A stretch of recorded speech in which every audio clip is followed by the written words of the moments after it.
जब global warming होगी, जब अर्थ की आइस कैप्स पिघलेंगी, जब सागरों का लेवल ऊपर बढ़ेगा, ये कॉन्टिनेंट को सबसे ज्यादा क्षति होने वाली है। ये डूब जाएगा सब। इसके बड़े शहर सब क्या हो जाएंगे? जलमग्न हो जाएंगे। क्या हो जाएंगे? और वेनिस जैसा नजारा होगा। और वो टाइम ज्यादा दूर नहीं है, आप अपने जीते जी देखोगे कि ऑस्ट्रेलिया के सारे शहर जो है वो क्या हो गए? जलमग्न हो गए। विक्रमशिला आईएएस कोचिंग इंस्टीट्यूट, 14 बीघा, ऋषिकेश। इंडियन कॉन्स्टिट्यूशन कर रहे थे हम लोग, ठीक है। उसमें हमने कल किया था भारतीय संविधान के स्रोत, उसी को मैं आगे बढ़ा रहा हूं और उसमें समझाते हुए भी चल रहा हूं, डिटेल कराते हुए चल रहा हूं। कोशिश कर रहा हूं कि जो जो क्वेश्चन बनते हैं उनको भी यहीं पर क्या कर लिया जाए? कवर कर लिया जाए, ठीक है ना। तो कल हमने ब्रिटेन के संविधान से क्या क्या लिया हमने, और आयरलैंड के संविधान से क्या क्या लिया, ये सब चीजें मैंने बता दी। आज जो हमारा संविधान का स्रोत है वह है यूएसए, यानी United state of America. USA के कॉन्स्टिट्यूशन से हमने क्या लिया? सबसे पहले तो ये पता होना चाहिए कि USA, United state of America, इसका जो संविधान बना था वो बना था 1789 में बना था, ठीक है। और 1789 के 2 साल बाद 1791 में इसमें बिल ऑफ राइट्स जुड़ा। क्या जुड़ा? Bill of rights. ये थोड़ा याद रखना है आपने। इसका संविधान कब बना? 1789 में बना, 2 साल बाद, क्योंकि 1789 में जो संविधान बना था अमेरिका का, उसमें फंडामेंटल राइट्स नहीं थे। 2 साल बाद 1791 में इन्होंने बिल ऑफ राइट्स जोड़ा, जिसमें इनके मूल अधिकार भी शामिल किए गए। इतना समझ में आ गया। अब यूएसए से सबसे पहली चीज जो हमने ली वो क्या लिए? फंडामेंटल राइट्स लिए। क्या लिए? फंडामेंटल राइट्स लिए। फंडामेंटल राइट्स को हम मूल अधिकार बोलते हैं हिंदी में। क्या बोलते हैं? मूल अधिकार। ये समझ में आ गया। और ये जो मूल अधिकार हमने लिए हैं वो बिल ऑफ राइट्स से लिए हैं। हम बोलते तो हैं अमेरिकन कॉन्स्टिट्यूशन से, लेकिन अमेरिकन कॉन्स्टिट्यूशन के कौन से वाले पार्ट से लेते हैं? 1791 जो बिल ऑफ राइट्स जोड़ा वहां से लिए हैं। तो समझ में आ गया। तो जब संविधान लागू हुआ तो उस समय जो हमारा पार्ट 3 है फंडामेंटल राइट्स के लिए, कौन सा पार्ट है हमारा? पार्ट 3, आर्टिकल कहां से कहां तक? 12 से लेकर और 35 तक। आर्टिकल 12 से लेकर 35 तक शामिल किए गए। इतना समझ में आ गया। और इसमें जो फंडामेंटल राइट्स थे वो 7 थे हमारे। टोटल जो फंडामेंटल राइट्स थे वो कितने थे?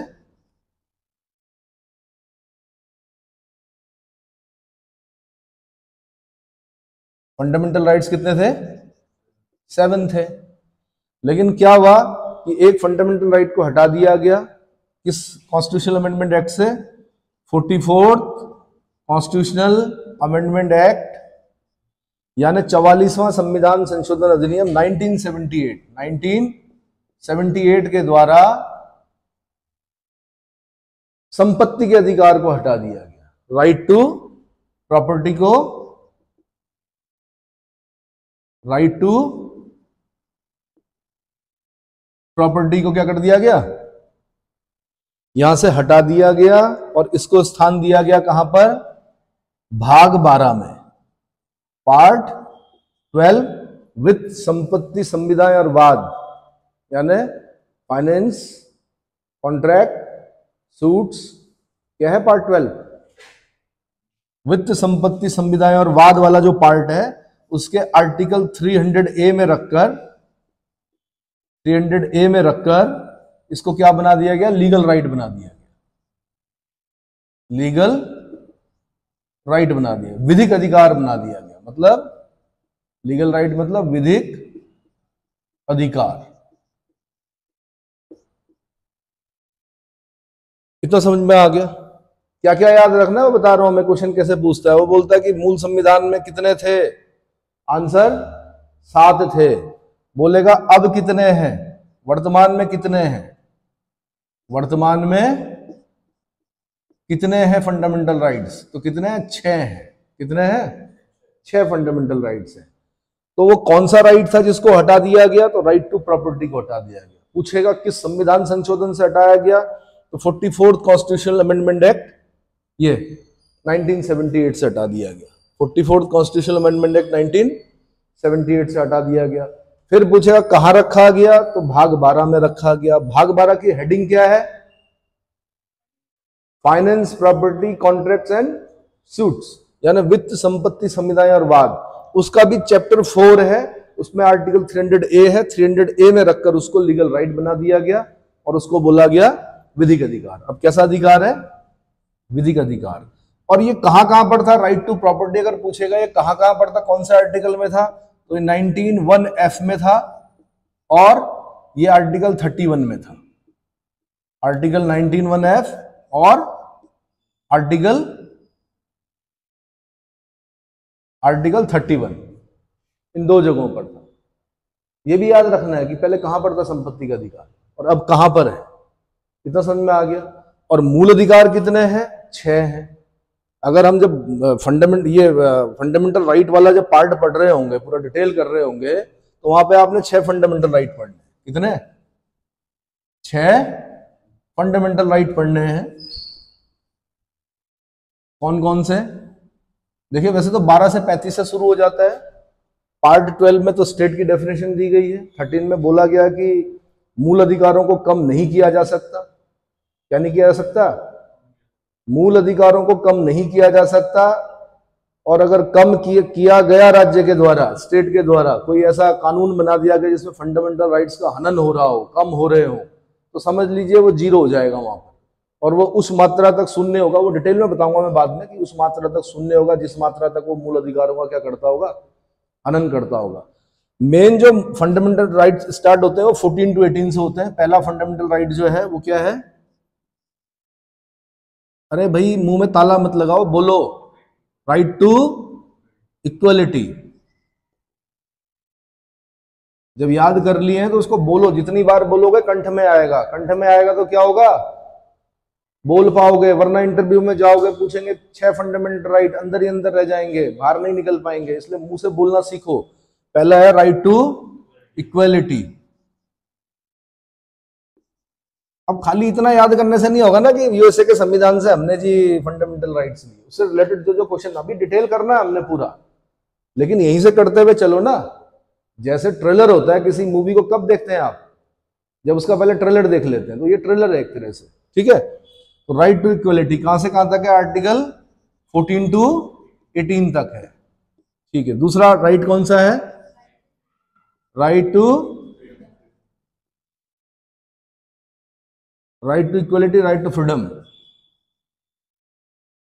राइट टू फ्रीडम कहां से कहां तक है? आर्टिकल 19 to 22 तक है।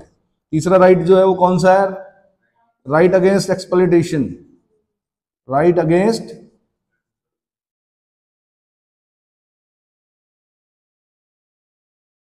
एक्सप्लॉइटेशन, आर्टिकल 23 और 24। ये भी समझ लीजिए। ये हो गया कौन सा? समता, ये इक्वलिटी, समता का अधिकार। दूसरा हो गया स्वतंत्रता का अधिकार। तीसरा हो गया शोषण के विरुद्ध अधिकार। एक्सप्लॉइटेशन जो होता है, एक्सप्लॉइटेशन मतलब क्या होता है? शोषण। शोषण के विरुद्ध अधिकार। अब शोषण कैसे कैसे होते हैं? शोषण आपका ह्यूमन ट्रैफिकिंग हो सकती है। मानव को खरीदना और बेचना क्या होता है? एक तरह से मानव का शोषण है। अगर माना आप वो उस जमाने में होते, मध्यकाल में होते, और आप पर, आपके देश में अटैक होता, आपको पकड़ कर ले जाते और बेच देते कहीं गुलामों की मंडी में, और फिर आपसे बिल्कुल पाशविक व्यवहार करते, तो वो क्या हो गया? आपके फंडामेंटल राइट्स का हनन हो गया एक तरह से। तो ह्यूमन ट्रैफिकिंग को बैन किया गया है। फोर्स लेबर को बैन किया गया है।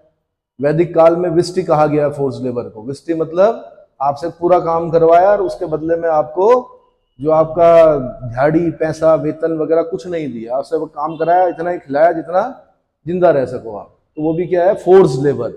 उसको भी प्रोहिबिट किया गया 23 में। 24 में चाइल्ड लेबर को प्रोहिबिट किया गया है, प्रतिषिद्ध किया गया है। चाइल्ड लेबर का मतलब होता है no child below the age of 14 should be employ in any factory, in any mine, in any hard work employment. यानी कोई भी 14 साल से नीचे का बच्चा किसी भी फैक्ट्री, किसी भी माइन, किसी भी ऐसे कार्य में संलग्न नहीं किया जाएगा जो उसके स्वास्थ्य के लिए हानिकारक हो। इवन घरेलू नौकर भी नहीं रख सकते आप 14 साल से नीचे के बच्चे को। ये समझ में आया? अगला चौथा कौन सा राइट है? Right to freedom of religion. Article 25 से लेकर 28 तक सेक्युलर स्टेट है ना हमारा, मतलब धर्म को अबाध रूप से मानने, आचरण करने और प्रचार करने की स्वतंत्रता है आपको, है ना, इस देश में। अगला फिफ्थ वाला जो है वो कौन सा है? Cultural, CUL, cultural and educational life. जरा हिंदी वाले हिंदी में ही बोलते रहे भाई, मातृभाषा में बोलना जरूरी है। आर्टिकल 29 और आर्टिकल 30, ठीक है। और सिक्स वाला जो है right to constitutional remedy, right to संवैधानिक उपचारों का अधिकार। राइट टू कॉन्स्टिट्यूशनल रेमेडी मतलब क्या हो गया? ये तो शिक्षा संबंधी हो गया, इससे ऊपर वाला, इससे ऊपर धर्म की स्वतंत्रता से संबंधित हो गया। और ये कौन सा हो गया? Right to constitutional remedy. Constitutional remedy मतलब क्या होता है? उपचार। जब रोग लग जाता है तो उसका क्या किया जाता है? उपचार किया जाता है। आर्टिकल 32 बोलेंगे इसमें आप, 35 तक चलता है, ठीक है, लेकिन 32 है वो, ठीक है। अब आर्टिकल 32 जो है उसको डॉक्टर भीमराव अंबेडकर, जो कि संविधान के पिता हैं, उन्होंने इसको हृदय और आत्मा कहा है। क्या कहा है? Heart and soul of the constitution, ठीक है। तो ये बड़ा सबसे इंपॉर्टेंट जो 32वां है, ठीक है। 32 से 35 बोलते हैं हम, लेकिन मेन जो है कॉन्स्टिट्यूशनल रेमेडी वो कौन सा है? 32, ठीक है, जो हार्ट एंड सोल जिसे कहा गया है। इतना समझ में आ गया? ठीक है। तो फंडामेंटल राइट से संबंधित मैंने आपको ये लगभग छोटे छोटे जो पॉइंट्स है वो बता दिए। डीप जो होगा वो जब डिटेल में करा रहा हूंगा तो उसमें पूरा फंडामेंटल राइट को खोल के पढ़ेंगे हम, ठीक है। ये मैं सोचना इतना ही होता है, इससे आगे आगे की भी चीजें होती हैं। हर आर्टिकल को खोल के पढ़ना है, ठीक है जी। दूसरी चीज जो हमने ली वो क्या लिया यहां से? यूएसए के कॉन्स्टिट्यूशन से दूसरी चीज क्या ली हमने? उद्देशिका का विचार, यानी प्रेम्बल होना चाहिए कॉन्स्टिट्यूशन में। एक प्रेम्बल होना चाहिए। ये विचार हमने कहां से लिया? यूएसए के संविधान से लिया। लेकिन जो प्रेम्बल की भाषा है वो हमने ऑस्ट्रेलिया के संविधान से ली। भाषा जो है, लैंग्वेज ऑफ प्रेम्बल, वो कहां से लिया हमने? ऑस्ट्रेलिया के संविधान से। लेकिन हम भारत के लोग, we the people of India, ये वाला शब्द जो लिया हमने वो कहां से लिया? यूएनओ का जो चार्टर है उसके प्रेम्बल से लिया। यूएनओ के चार्टर के, United Nations Organisation, United Nations Organisation का जो चार्टर है, जो उनका संविधान है, उसकी जो पहली लाइन है प्रेम्बल की, वहां से हमने we the people of United Nations, we the people of India. समझ में आ गया? तो 3 तरह के क्वेश्चन बने। तो उद्देशिका का जो विचार है, उद्देशिका का विचार, ये हमने यूएसए के संविधान से लिया। इतना समझ में आ गया?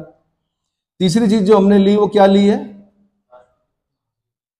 राष्ट्रपति पर महाभियोग। राष्ट्रपति पर महाभियोग, इंपीचमेंट बोलते हैं इसको, इंपीचमेंट, इंपीचमेंट रेजोल्यूशन, है ना। तो इंपीचमेंट जो राष्ट्रपति को कैसे हटाया जा सकता है? अगर आप आर्टिकल 56 पढ़ें, क्या पढ़ें? आर्टिकल 56 पढ़ें तो उसमें लिखा हुआ term and office of the president, term and term of. Article 56 क्या बोलता है? Term of office of the president, office of the president,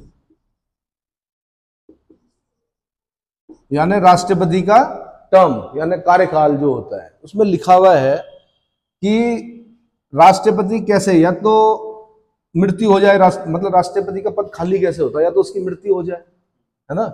पहली चीज क्या लिखी हुई? मृत्यु, जो कि अटल है, जो कि एक सार्वभौमिक सत्य है, यूनिवर्सल ट्रुथ है। हम सब लोग किसकी तरफ जा रहे हैं? किस तरफ जा रहे हैं? अंत क्या है जीवन का? वही। तो ऐसे राष्ट्रपति की अगर मृत्यु हो जाए। दूसरा, अगर वो त्यागपत्र दे दें, त्यागपत्र मतलब समझते हो? राष्ट्रपति अगर अपना त्याग पत्र दे दे, मतलब रिजाइन कर दे, भाई मैं नहीं, अब हो गया, काफी हो गया, और अपना रिजाइन किसको देंगे? वो राष्ट्रपति उपराष्ट्रपति को देते हैं अपना त्याग पत्र, वाइस प्रेसिडेंट को देते हैं। किसको देते हैं? राष्ट्रपति अपना त्याग पत्र किसको देते हैं? वाइस प्रेसिडेंट को देते हैं। और वाइस प्रेसिडेंट का काम होता है तुरंत बताना किसको? लोकसभा अध्यक्ष को, ताकि लोकसभा को भी पता चल जाए कि महामहिम ने क्या कर दिया, त्याग पत्र दे दिया। या तीसरा जो तरीका है वो है, उसमें लिखा हुआ कि अगर राष्ट्रपति कोई अनकॉन्स्टिट्यूशनल वर्क कर दे,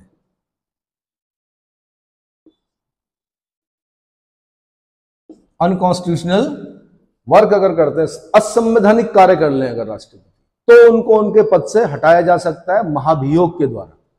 भाई फर्स्ट डिवीजन ऑफ इंडिया है, अभियोग नहीं बोलेंगे यहां पर, महाअभियोग, महाभियोग, इंपीचमेंट, ये समझ में आ गया।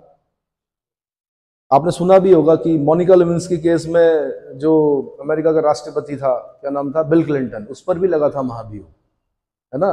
कुछ अनैतिक संबंध थे किसके? प्रेसिडेंट ऑफ यूएसए, क्या नाम था उनका? Bill Clinton. अनैतिक संबंध थे, तो मोनिका लेविन्स्की केस कुछ मॉलेस्टेशन का केस था, वो बड़ी चर्चाओं में रहा। बाद में सार्वजनिक रूप से उन्होंने टीवी पर माफी मांग ली। क्या मांग ली? माफी मांग ली, भाई ठीक है मेरे से गलती हुई है, तो अमेरिका की जनता ने माफ कर दिया, इसलिए इंपीचमेंट रेजोल्यूशन नहीं लगा उनका। वरना वो ऐसे राष्ट्रपति होते, एक दाग लग जाता कि इंपीचमेंट रेजोल्यूशन से किसको हटाया गया? आंसर, बिल क्लिंटन को हटाया गया। तो मैंने कहा क्योंकि वहां पर चारित्रिक ज्यादा नहीं देखा जाता है, चरित्र ये सब चीजें उनके लिए बड़ी नॉर्मल होती है ना। हमारे देश में तो ये क्या है, इवन लवासना में आप जाएंगे तो सबसे पहले लिखा होगा सीलम परम भूषणम, character is the prime virtue. Character पर बड़ा ध्यान दिया था इस देश में, अमेरिका में नहीं है, जनता ने माफ कर दिया। तो इसलिए मैं बोल रहा हूं कि यूएसए के संविधान से लिया, तो समझ में आ गया। असंवैधानिक कार्य कर दें, ये 56 में लिखा हुआ है कि असंवैधानिक कार्य कर दें तो उन पर इंपीचमेंट रेजोल्यूशन, इंपीचमेंट लगाकर उनको हटाया जा सकता है। लेकिन जो उसकी प्रोसेस दे रखी है वो आर्टिकल 61 में दे रखी है। आप पर दे रखी है आर्टिकल 61। इसको याद रखना आपने कि राष्ट्रपति पर महाभियोग की जो प्रक्रिया है वो कहां पर दे रखी है? आंसर 61। अब ये आर्टिकल 61 क्या बोलता है, हल्का सा जान लो, यहां पर थोड़ा थोड़ा बताते हुए चल रहा हूं मैं। आर्टिकल 61 ये बोलता है कि अब राष्ट्रपति पर महाभियोग लगाना है तो कैसे लगाएंगे, किस सदन में लगाएंगे? तो इधर ऑफ द हाउस।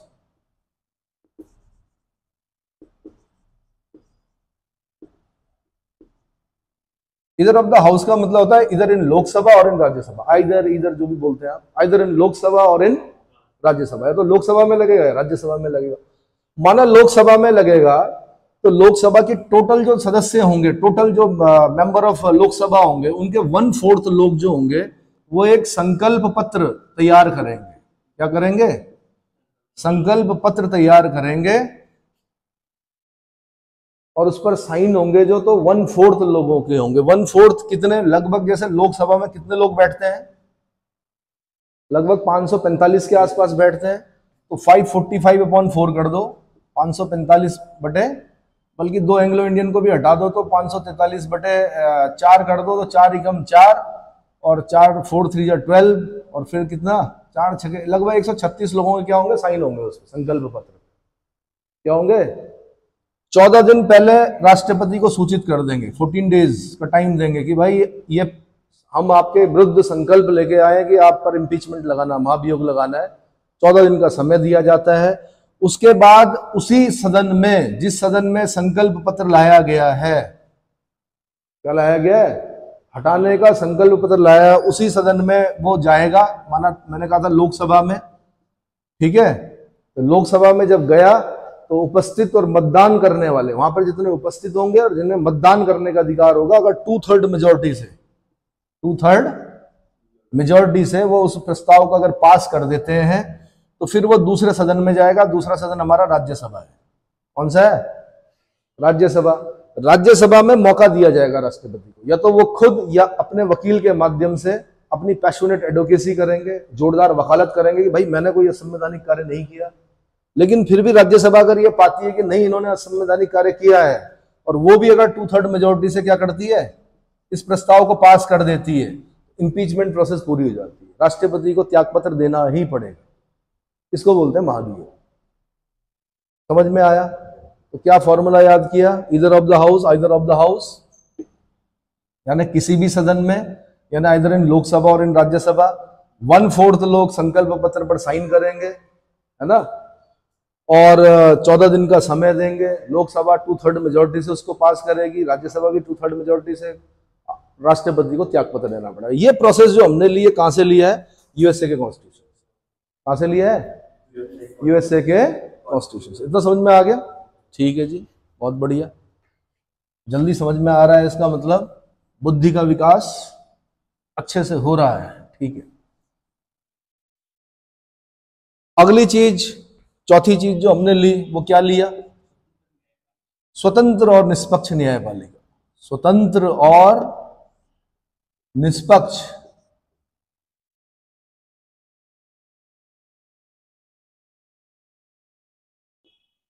न्यायपालिका। और स्वतंत्र और निष्पक्ष न्यायपालिका बनाने के लिए क्या करना पड़ता है भाई? तो सबसे पहली चीज ये है कि जो न्यायाधीश होंगे, चाहे वो सुप्रीम कोर्ट के हों, चाहे वो हाई कोर्ट के हों, इनकी नियुक्ति कौन करता है? राष्ट्रपति करता है। कौन करता है भाई? हाई कोर्ट स्टेट्स में होते हैं, राज्यपाल मत कर देना। उच्च न्यायालय के न्यायाधीशों की नियुक्ति भी राष्ट्रपति के द्वारा की जाती है। सुप्रीम कोर्ट के न्यायाधीशों की नियुक्ति भी राष्ट्रपति के द्वारा की जाती है। पहला क्लॉज तो यही हो गया। अब राष्ट्रपति की नियुक्ति करने से स्वतंत्रता का क्या लेना देना है भाई? क्या लेना देना है? अगर इनकी नियुक्ति, जैसे अभी एक सुना था आपने कि मोदी सरकार के समय में न्यायिक नियुक्ति आयोग आया था। जरा न्यायिक नियुक्ति आयोग को इंग्लिश में देखिए क्या बोलते हैं? न्यायिक नियुक्ति आयोग।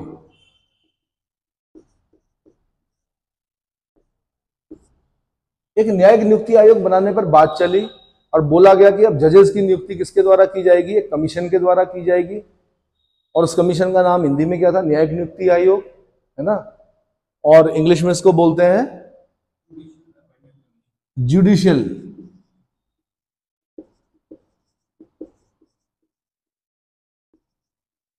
अपॉइंटमेंट कमीशन, इसके द्वारा की जाएगी। और इसमें जो सदस्य रखे गए, उसमें लॉ मिनिस्टर भी रखा गया। कौन रखा गया? लॉ मिनिस्टर भी रखा गया। अब जब लॉ मिनिस्टर की भूमिका हो जाएगी किसी जज को नियुक्त करने में, तो वो जज तो फिर हमेशा लॉ मिनिस्टर के प्रति क्या रहेगा? कैसा दृष्टिकोण रहेगा? यार तुम अगर मुझे नौकरी दे दोगे तो मैं तो हमेशा तुम्हारा ऋणी रहूंगा। हमेशा तुम बोलोगे भाई ये काम करना है, तो मैं बोलूंगा ठीक है साहब, हो जाएगा, ये तो बोलूंगा। ये नहीं होना चाहिए। सीधी सीधी बोला गया है यहाँ पे कि इनकी नियुक्ति किसके द्वारा की जाएगी? राष्ट्रपति के द्वारा की जाएगी। और जो सीनियरिटी के आधार पर ही चीफ जस्टिस बनेंगे। कॉलेजियम सिस्टम जो चलता है उनका, सीनियरिटी के आधार पर ही वो कोई व्यक्ति चीफ जस्टिस बनेगा। अब बहुत सारे जजेस हैं सुप्रीम कोर्ट में। अब माना सरकार का कोई मामला चल रहा है ना, अब भाई वहां पे मैंने कहा 7 भी बैठते हैं, कभी 9 भी बैठते हैं, कभी 11 भी बैठते हैं, कभी 15 भी बैठते हैं, 13 भी बैठते हैं।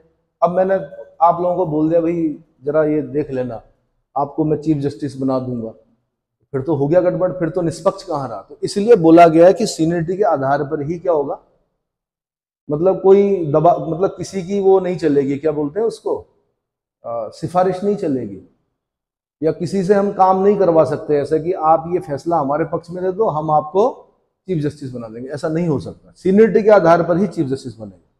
और इसका एक ही अपवाद है, जब कौन सा मामला आया था भाई, गोलकनाथ बनाम पंजाब राज्य का मामला, जब सरकार के विरुद्ध, जब सरकार नाराज हो गई, या सरकार कौन थी? Indira is Congress and Congress is Indira. Indira Gandhi ji का कार्यकाल था। उन्होंने 2-3 जजेस जिनकी सीनियरिटी थी, जिन्हें चीफ जस्टिस बनना था, उनसे ऊपर चौथे वाले को क्या कर दिया? जज बना दिया। जिन्होंने उस फैसले में ओके किया था वो तो हो गए डाउन, और जो नीचे जिसने नहीं किया था कि नहीं हम इससे सहमत नहीं है, उसको क्या बना दिया? चीफ जस्टिस बना दिया। वो डिटेल में पढ़ाऊंगा, मैं उनके नाम बताऊंगा कौन कौन है। पर मैं बता रहा हूं एक बार ऐसा हुआ है।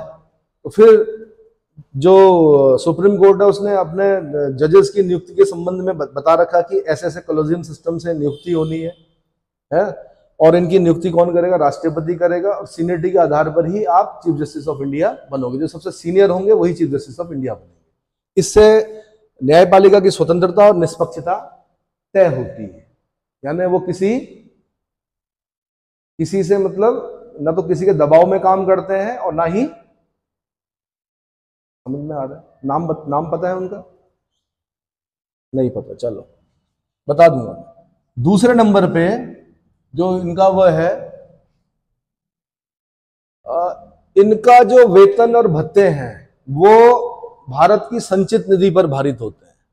वेतन भत्ते मतलब जो वेजेस वगैरह हैं इनके, वेतन भत्ते पेंशन, वो किस पर है? कंसोलिडेटेड फंड ऑफ इंडिया पर। Consolidated fund of India.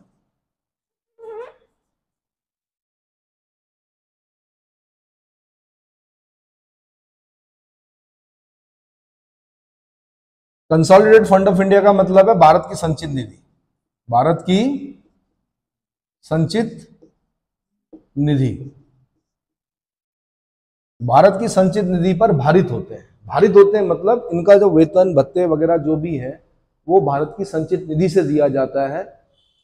और भारत की संचित निधि, इसका आर्टिकल भी याद कर लीजिए, आर्टिकल 266। आर्टिकल 266 भारत की संचित निधि के बारे में बताता है कि भारत की एक संचित निधि होगी और एक पब्लिक अकाउंट होगा। भारत की संचित निधि और लोक लेखा, पब्लिक अकाउंट, ये लिखा हुआ कि कंसोलिडेटेड फंड ऑफ इंडिया का आर्टिकल 266 है।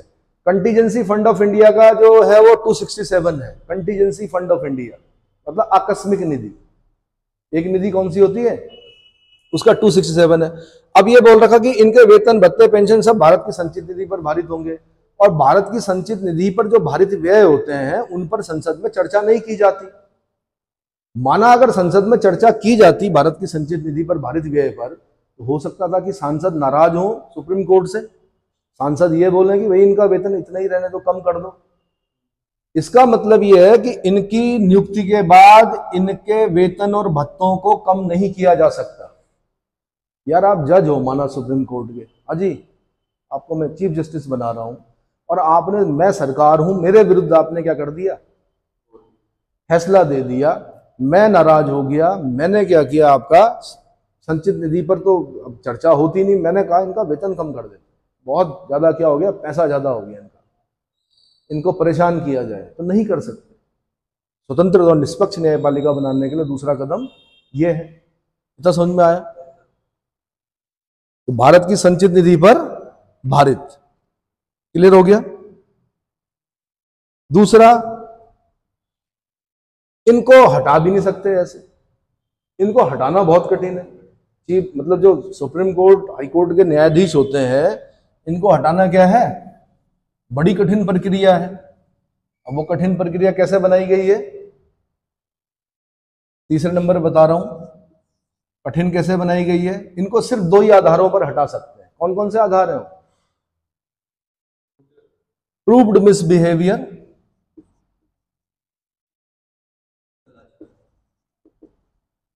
प्रूव्ड मिसबिहेवियर,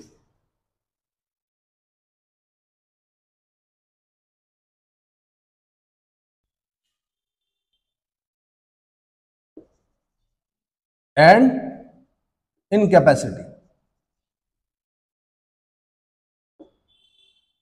इसको बोलते हैं साबित कदाचार या सिद्ध कदाचार। सिद्ध कदाचार और असमर्थता।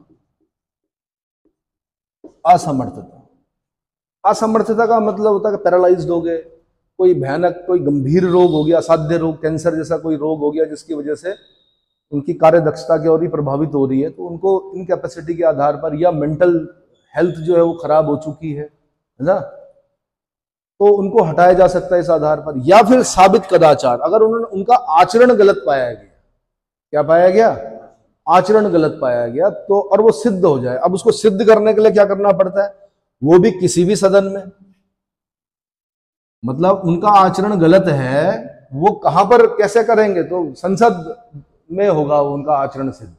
तो किसी भी सदन में, यानी उनका जो साबित कदाचार है उसको साबित करने के लिए हम किसी भी सदन में ला सकते हैं प्रस्ताव, इधर इन लोकसभा और इन राज्यसभा। ठीक है जी। फिर क्या होगा, अगर वो लोकसभा में आता है तो कम से कम 100 सांसदों के साइन होने चाहिए, और अगर वो राज्यसभा में आता है तो कम से कम 50 सांसदों के साइन होने चाहिए उस पर। फिर ये लोकसभा में अगर 100 लोगों ने साइन करके बोल दिया जी हमें लगता है कि सुप्रीम कोर्ट के इन जज का जो आचरण है वो ठीक नहीं है, गलत पाया गया है, तो वो लोकसभा अध्यक्ष को देंगे।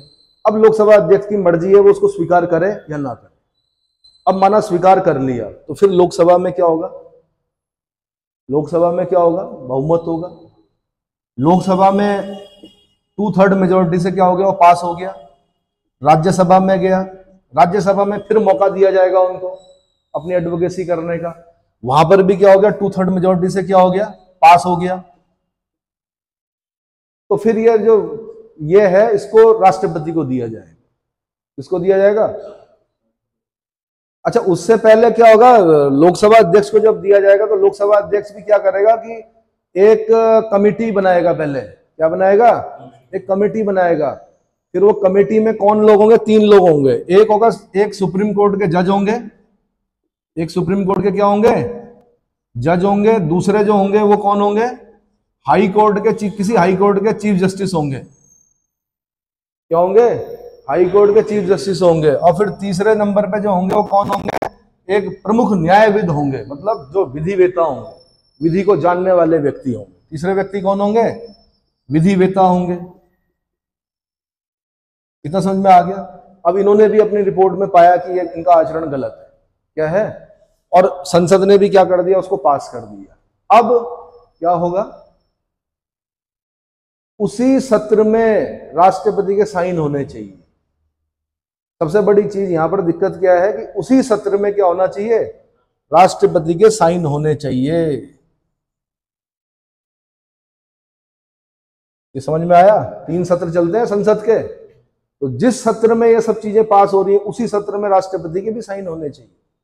ये नहीं होगा कि इस सत्र में हमने पास करके रख दिया और अगले सत्र में हम राष्ट्रपति को दे रहे हैं तो वो साइन कर रहे हैं। नहीं, उसी सत्र में राष्ट्रपति के साइन होने चाहिए। तो ये समझ लीजिए कितना कठिन हो गया हटाना। तो जो इनको नियुक्त कर रहे हैं वो राष्ट्रपति कर रहे हैं, जो हटाने का अधिकार है मतलब संसद उनको कदाचार को क्या कर रही है, सिद्ध कर रही है। तब जाके वो कमेटी भी अपना रिकमेंडेशन दे रही है। तब फिर अगर पाया गया कि भाई क्या अमुक व्यक्ति ने कदाचार किया है तो फिर क्या हो जाएगा, क्या हो जाएगा, रह जाएगा भाई उनको। तीसरी चीज, चौथी चीज जो है इनकी, इनका जो कार्यकाल है वो नियत है। कार्यकाल नियत होने का मतलब 65 वर्ष। सुप्रीम कोर्ट में 65 ईयर्स और हाई कोर्ट में 62 ईयर्स। इनको कोई हटा ही नहीं सकता। हटाना मैंने बता दिया कितना कठिन है। 65 साल नियत है, 65 साल से पहले इनको कोई इनके पीठ से हिला नहीं सकता। समझ में आ गया? इससे भी इनकी जो स्वतंत्रता और निष्पक्षता क्या होती है, बनी रहती है। भाई जब मुझे पता होगा कि 65 साल से पहले मुझे कोई नहीं निकाल सकता, सरकार नहीं निकाल सकती, कोई नहीं निकाल सकता, अगर मैं अपने आप में ठीक हूं, अगर मेरा आचरण ठीक है और मैं इनकैपेबल नहीं हूं, तो मुझे कोई नहीं हटा सकता। तो मैं जब डिसीजन दूंगा तो डिसीजन में कानून के हिसाब से दूंगा, मैं किसी पक्ष की तरफ नहीं झुकूंगा, चाहे वो सरकार के विरुद्ध ही मुझे फैसला देना पड़े। समझ में आ गया? ठीक। अगला जो है, अच्छा इनके वेतन भत्ते मैंने बताया था कंसोलिडेटेड फंड ऑफ इंडिया पे होते हैं, लेकिन एक बार काटे जा सकते हैं। अगर क्वेश्चन कोई पूछेगा कि क्या इनके वेतन भत्ते कम, वित्तीय आपात जब 360 लगेगा, 360 आर्टिकल 360 यानी वित्तीय आपात, फाइनेंशियल इमरजेंसी,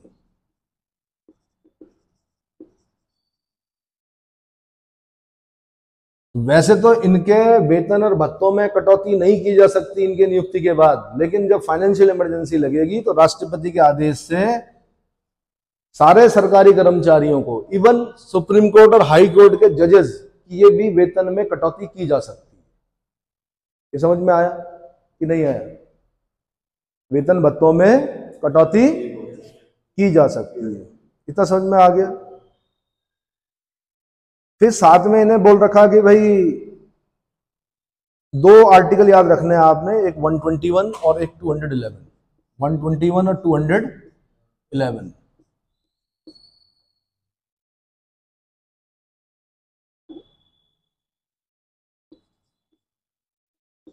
ये आर्टिकल ऐसे हैं, ये बोलते हैं कि अपने पद पर रहते हुए, अपने पद पर रहते हुए जो सुप्रीम कोर्ट के जज हैं, और ये 211 बोलता है हाई कोर्ट के जो जजेस हैं, इन्होंने जो भी कहा, जो भी डिसीजन दिए, उनकी चर्चा संसद में नहीं होगी।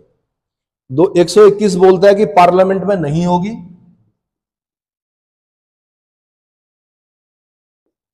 और ये बोलता है कि लेजिस्लेचर में नहीं होगी।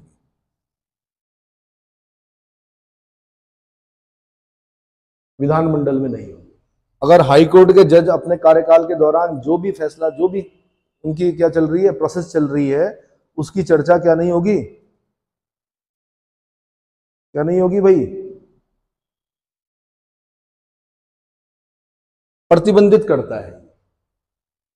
समझ में आ गया कि 121 कहता है कि सुप्रीम कोर्ट के जज अपने कार्यकाल के दौरान जो भी डिसीजन देते हैं, जैसा भी देते हैं, उसकी चर्चा संसद में नहीं होगी, और हाई कोर्ट के जजेस अपने कार्यकाल के दौरान जो भी कार्य करते हैं, उनकी चर्चा कहां नहीं होगी, विधानमंडल में नहीं होगी। निर्बंधन किया गया है।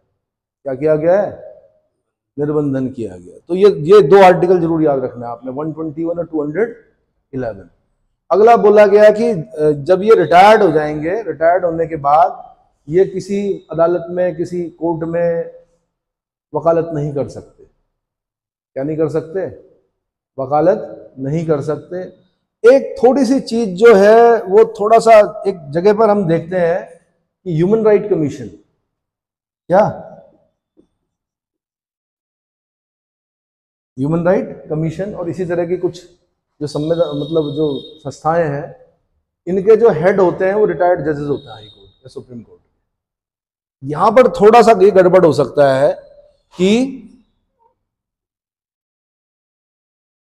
65 साल में रिटायर हुए, अब उसके बाद क्या करोगे आप? तो 65 साल में रिटायर होने के बाद आप ह्यूमन राइट कमीशन के क्या बन सकते हो? अध्यक्ष बन सकते हो। क्या बन सकते हो? तो पहले तो सिर्फ सुप्रीम कोर्ट के जो चीफ जस्टिस होते थे रिटायर्ड, वही बनते थे, लेकिन फिर बाद में संशोधन किया गया, फिर बोला हाई कोर्ट के भी बन सकते हैं, सुप्रीम कोर्ट के भी बन सकते हैं। ये थोड़ा सा जो क्लॉज है, ये थोड़ा सा गड़बड़ करता है। बाकी हर जगह जितने भी मैंने अभी तक पढ़ा है, ये क्या करता है? स्वतंत्र और निष्पक्ष न्यायपालिका की स्थापना करता है देश में। और ये हमने जो लिया, हमने कहां से लिया? यूएसए के संविधान से। क्लियर हो गया? क्लियर हुआ भाई? हाँ, अच्छा जी। और क्या लिया हमने यूएसए के संविधान से? जी,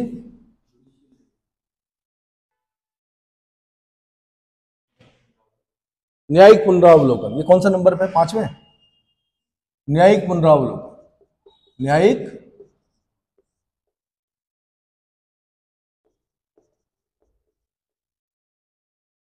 न्यायिक पुनरावलोकन या जुडिशियल रिव्यू।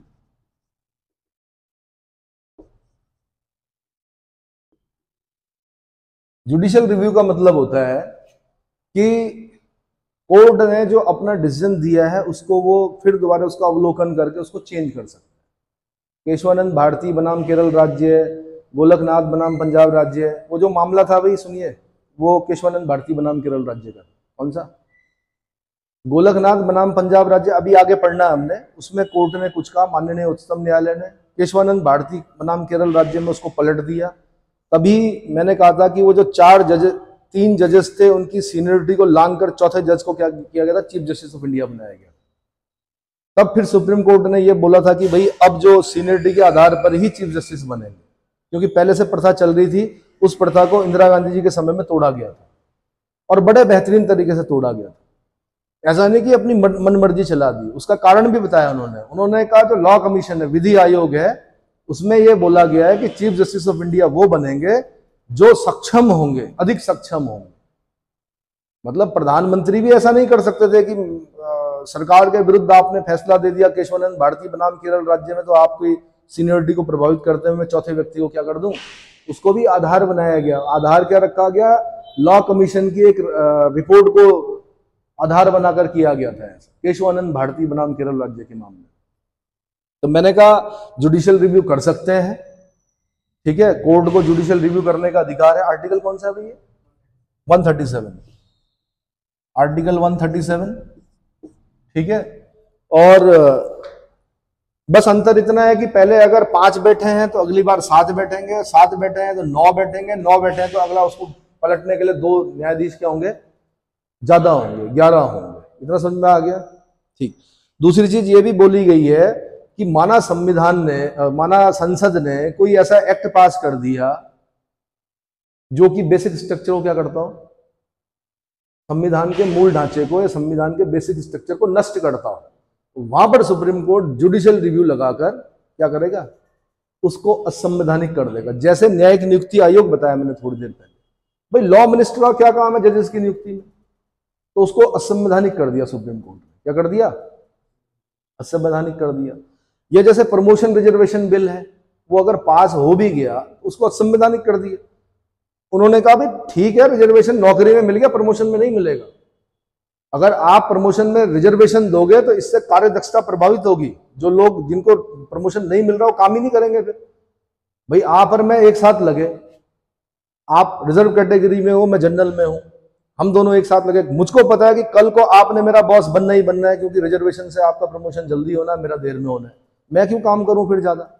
सरकारी नौकरी मिल गई, आराम से बैठा रहूंगा।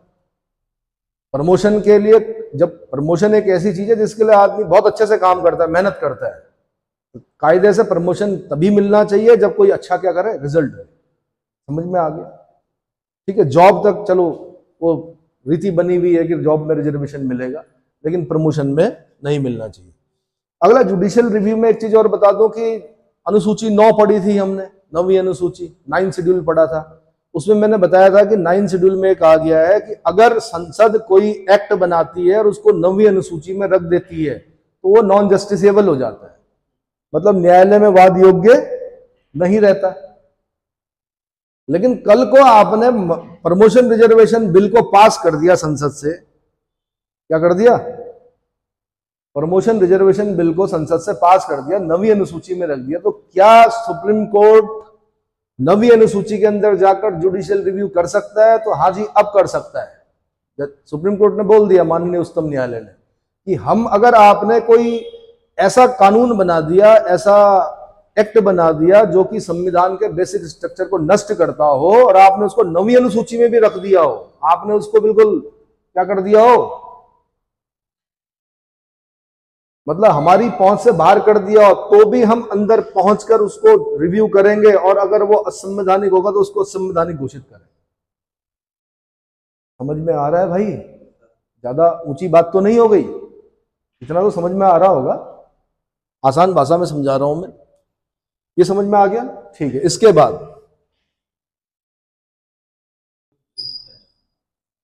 पब्लिक इंटरेस्ट लिटिगेशन, कौन सा नंबर है? 6वां number, public interest litigation.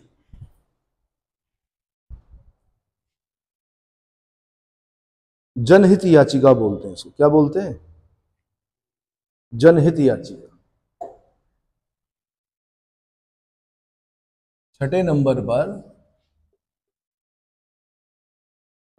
Public interest litigation, लोक जनहित याचिका, लोकहित, लोकहित भी लिख सकते हैं और जनहित याचिका। इसमें 2 नाम लिखे, पीएन भगवती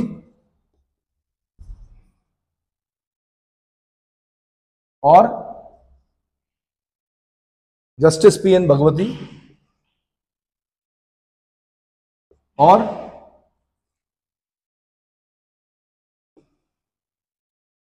लॉर्डशिप कृष्णा अय्यर।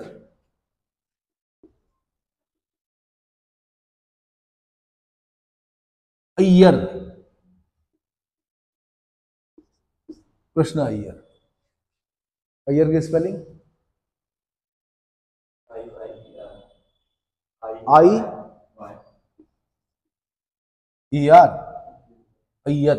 हिंदी में हम दो आधा या और पूरा लगाते हैं, ठीक है। जनहित याचिका क्या होती है, सबसे पहले ये समझ लो। पहले ये बोला जाता था कि अगर किसी व्यक्ति को न्याय चाहिए तो वो स्वयं जाएगा कहां पर, न्याय प्राप्त करने के लिए। अब यार आप गरीबी रेखा के नीचे हो, आपका शोषण हो रहा है, पता चला कि आपका तो इतना शोषण हो रहा है कि आपको पता ही नहीं, अपने अधिकार ही नहीं पता, और मैं पढ़ा लिखा व्यक्ति हूं और मुझे लगा यार एक बहुत बड़े समुदाय का क्या हो रहा है, क्या हो रहा है, शोषण हो रहा है। जैसा एक छोटा सा एग्जाम्पल दे रहा हूं, इस देश में मैला ढोने की प्रथा बहुत समय तक चलती रही। मैला ढोने की प्रथा मतलब ये जो पहले जो टॉयलेट्स होते थे इस तरह के होते थे कि उसको सर पे रख के लोग, जो एक जो स्वीपर्स थे वो सर पे रख के उसको ढोते थे और क्या करते थे, ले जाते थे। और ये आपने देखा भी होगा, जो पहले पिट सिस्टम था, अब तो ये सीवर लाइन बिछ गई है ना। किसी जमाने में क्या था, जब पिट भर जाता था उसके बाद उसको क्या करते थे, खाली करवाते थे। क्या कराते थे ना, ह्यूमन वेस्ट जो है उसको सर पे रख के तब वो कहीं दूर जाके क्या करते थे, उसको फेंकते थे। ये मैला ढोने की प्रथा अमानवीय है। किसी मानव का ह्यूमन वेस्ट, वो भी कई साल पुराना, उसको सिर पर ढोना और उसको कहीं दूर जाकर फेंकना, ये क्या है, एक तरह से अमानवीय है। कैसा है, किसी ने पीआईएल डाल दी, पीआईएल डाल दी तो क्या हो गया। ये इनकी देन है, पीएन भगवती और कृष्ण अय्यर, इन्होंने एक जजमेंट दिया अपना, बड़ा हिस्टोरिकल जजमेंट जिसको बोलते हैं। उसमें ये बोला उन्होंने कि भाई अब अगर कोई समुदाय विशेष है, कोई एक बहुत बड़ा समुदाय है और उस पर कुछ ऐसा है कि वो अपने अधिकारों से परिचित नहीं है, तो उनके एवज में कोई दूसरा व्यक्ति भी क्या कर सकता है, पब्लिक इंटरेस्ट लिटिगेशन, जनहित याचिका, इसको हिंदी में क्या बोलते हैं, जनहित याचिका लगा सकता है। कोर्ट तय करेगा कि ये जनहित याचिका है या नहीं। अब कई मामलों में आपने देखा होगा कि पीआईएल लगती है, जैसे कई बार पेपर में अनियमितता हो जाती है, कुछ दिक्कत होती है, तो जो स्टूडेंट्स वगैरह हैं वो क्या करते हैं, पब्लिक फंड इकट्ठा करके चले जाते हैं, पीआईएल लगा देते हैं। कहाँ पर, हाई कोर्ट में, सुना होगा आपने, पब्लिक इंटरेस्ट लिटिगेशन, ठीक है। तो मैंने कहा किसी समुदाय विशेष के लिए कोई दूसरा व्यक्ति भी पीआईएल लगाकर क्या कर सकता है, संतोष प्राप्त कर सकता है, कानून मतलब अपने लिए क्या, कानून के माध्यम से न्याय प्राप्त कर सकता है। समझ में आ गया। एक और चीज होती है स्वमोटो, SUO,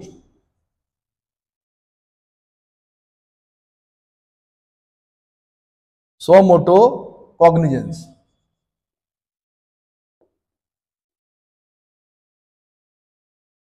और एक होता है जुडिशियल एक्टिविज्म।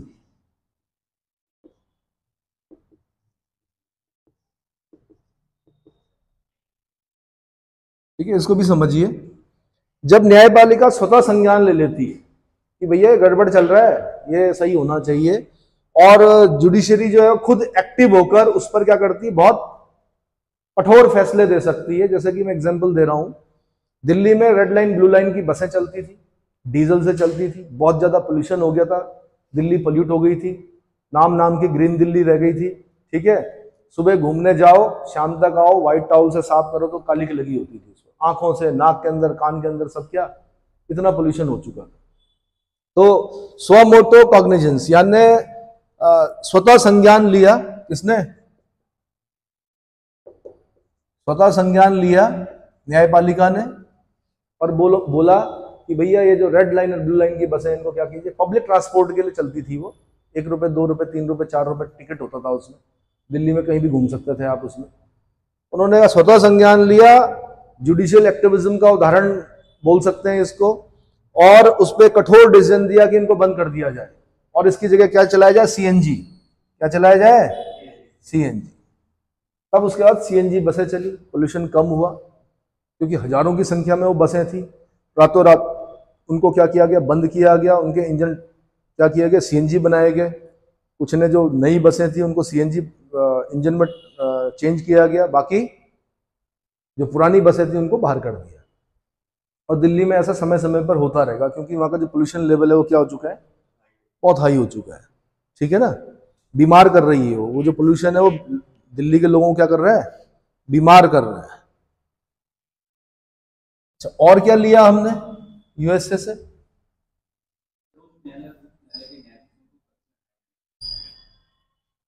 सर्वोच्च न्यायालय, कौन सा नंबर है ये? सातवां। सर्वोच्च न्यायालय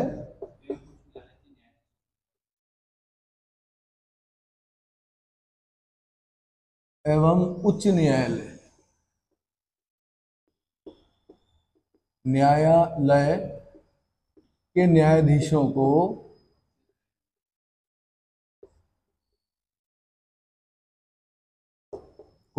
पद से हटाए जाने की प्रक्रिया।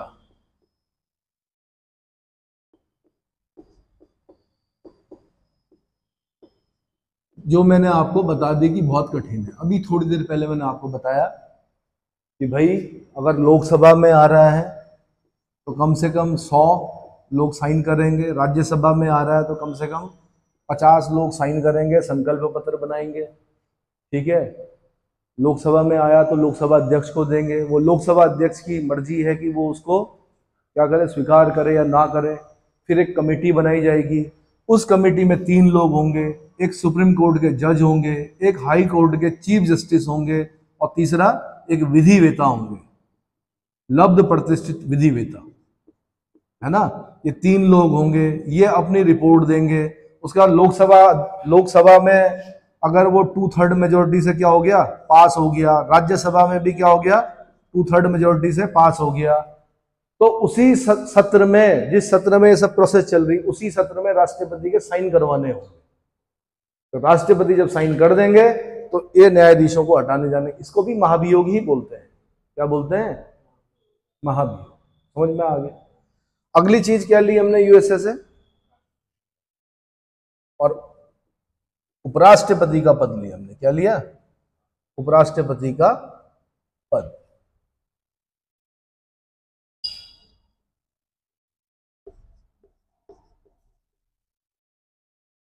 उपराष्ट्रपति का पद कौन है यूएसए के उपराष्ट्रपति? JD, spelling VANC, JD. अब भारत में कौन है उपराष्ट्रपति? हाँ, रिजाइन कर दिया। ठीक है, चलिए जी। तो भाई राष्ट्रपति की अनुपस्थिति में जो उसके कार्यभार को संभालता है वो कौन? उपराष्ट्रपति संभालता है। उपराष्ट्रपति पद के लिए, अच्छा उपराष्ट्रपति में बता दूं कि वाइस प्रेसिडेंट जो होता है, कौन सा आर्टिकल है वाइस प्रेसिडेंट का यहां पर?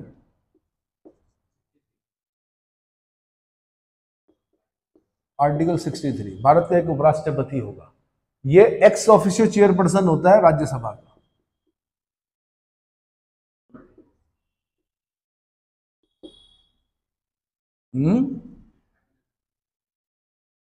पर्सन ऑफ राज्यसभा, ऑफ राज्य सभा, ये आर्टिकल 64 में कहा गया। कहां कहा गया है? आर्टिकल 64 में कहा गया। यानी राज्यसभा का पदेन सभापति होता है। राज्यसभा अपने अपने सभापति को खुद नहीं चुनती है, उन पर इंपोज किया गया है कि आपका जो चेयरपर्सन होगा वो कौन होगा? उपराष्ट्रपति होगा। ठीक है, वाइस चेयरपर्सन को वो चुनती है राज्यसभा, लेकिन जो चेयरपर्सन है वो कौन होगा? वो थोपा गया, एक तरह से बोला गया कॉन्स्टिट्यूशन के द्वारा आर्टिकल 64 में कि vice president is x official chairperson of Rajya Sabha. Rajya Sabha मतलब काउंसिल ऑफ स्टेट्स। इतना समझ में आ गया? अब ये एक बार क्वेश्चन आया कि उपराष्ट्रपति पद के लिए वेतन कितना होता है, तो 0 होता है भाई। उपराष्ट्रपति पद के लिए किसी व्यक्ति को कितना वेतन दिया जाता है? आंसर 0। तो भाई उसे तो वेतन दूसरा हाईएस्ट जो वेतन है वो किसको मिलता है? वेतन मतलब salary. First highest salary president की होती है, second highest salary, second number पे जो है वाइस प्रेसिडेंट की होती है। उसको सैलरी किस चीज की मिलती है? Because vice president is x official chairperson of Rajya Sabha. X official chairperson of Rajya Sabha के रूप में उसको जो वेतन दिया जाता है। तो समझ में आ गया? और एक वर्ड और आता है इंग्लिश में, 1 वर्ड सब्स्टिट्यूशन में पढ़ते हैं, no work but high salary. High salary क्या वर्ड होता है इसके लिए? No, no work but high salary, बताइए।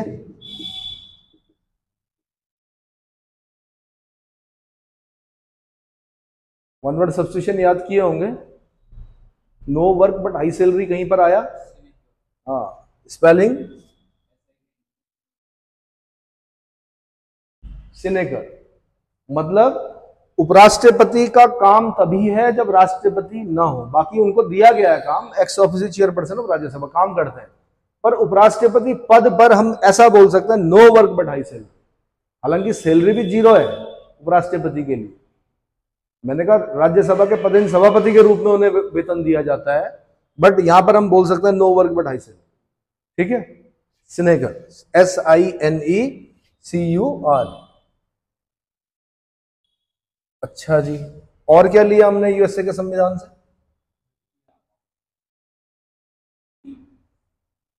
क्या लिया? 9वां नंबर चल रहा है,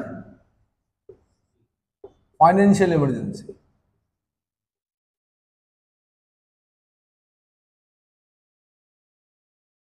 ये हम आर्टिकल 360 में पढ़ेंगे। कहां पढ़ेंगे? वित्तीय आपात जो हमने लिया वो यूएसए के संविधान से लिया, और ये आर्टिकल 360 में है। आपने 122 नंबर याद रखना है, 122 122। अगर आर्टिकल 352 है, आर्टिकल 356 है और आर्टिकल 360 है, इन तीनों के लिए फॉर्मूला याद रखना आपने 122। समझ में आया? ये 122 इसलिए याद रखना कि अगर नेशनल इमरजेंसी लग गई तो 1 महीने बाद संसद को उसको क्या करना पड़ेगा भाई? कैबिनेट की लिखित सूचना पर राष्ट्रपति ने राष्ट्रीय आपात की उद्घोषणा कर दी, नेशनल इमरजेंसी की उद्घोषणा कर दी। 1 महीना रहेगा। कितना? 1 महीने के अंदर लोग जो संसद है उसको उसका अनुमोदन करना पड़ेगा। यहां पर आपने आर्टिकल 356 प्रेसिडेंट रूल, ये 2 मंथ के अंदर क्या करना पड़ेगा? राष्ट्रपति ने अगर यानी प्रोक्लेमेशन ऑफ इमरजेंसी और खासकर प्रेसिडेंट रूल, तो 2 महीने के बाद संसद को उसका अनुमोदन करना पड़ेगा। और यहां पर भी क्या है, फाइनेंशियल इमरजेंसी में भी याद रहेगा 122 नंबर। ये 2 महीने बाद संसद के सत्र बैठेगा और संसद को उसको अनुमोदित करना पड़ेगा, वरना वो प्रोक्लेमेशन ऑफ जो इमरजेंसी है वहीं पर उद्घोषणा समाप्त हो जाएगी। ये समझ में आ गया? और अगर उसको ओके कर दिया तो फिर वो आगे चलेगी। वित्तीय आपात हमारे देश में कितनी बार लगा? It has not been practice so far, आज तक नहीं लगा, नहीं लगना चाहिए। लेकिन अगर माना वित्तीय आपात लगता है तो तब क्या होता है? मैंने कहा सभी जो राज्य स्टेट्स हैं उनके जितने भी वित्तीय मामले हैं उन सबको संसद क्या करती है? देखना स्टार्ट कर देती है राष्ट्रपति के माध्यम से। ठीक है। दूसरा, वेतन भत्तों में कटौती होती है। इवन सुप्रीम कोर्ट के न्यायाधीशों की भी, हाई कोर्ट के न्यायाधीशों की भी, जिनके बारे में यह लिखा जाता है कि उनकी नियुक्ति के बाद उनके लिए कोई अलाभकारी परिवर्तन नहीं किए जाएंगे। समझ में आ गया? उनके वेतन भत्तों में भी, और जितने भी आपके सेंट्रल गवर्नमेंट और स्टेट गवर्नमेंट के जितने भी कर्मचारी हैं उनके वेतनों को क्या कह सकता है? कम किया जा सकता है। समझ में आ गया? ठीक। और ये कब लगता है वित्तीय आपात? कब लगाता है राष्ट्रपति? जब उसको लगता है देश की वित्तीय साख को खतरा उत्पन्न हो गया है। क्या हो गया है? देश की वित्तीय शाख यानी जो क्रेडिट है, फाइनेंशियल जो साख है, उसको क्या हो गया? खतरा होने की संभावना है, तो वित्तीय आपात की घोषणा कर सकता है। ये हमने कहां से लिया? यूएसए के कॉन्स्टिट्यूशन से लिया। इतना समझ में आ गया? इतना समझ में आया भाई? हाँ जी। और क्या लिया हमने यूएसए से?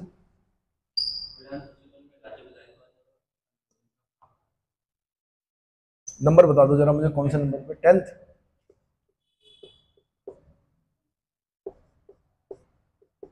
संविधान संशोधन।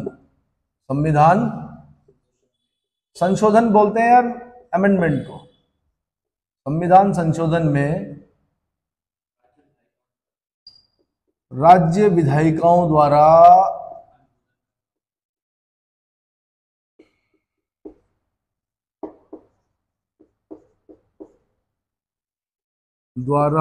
अनुमोदन का प्रावधान। अनुमोदन का प्रावधान।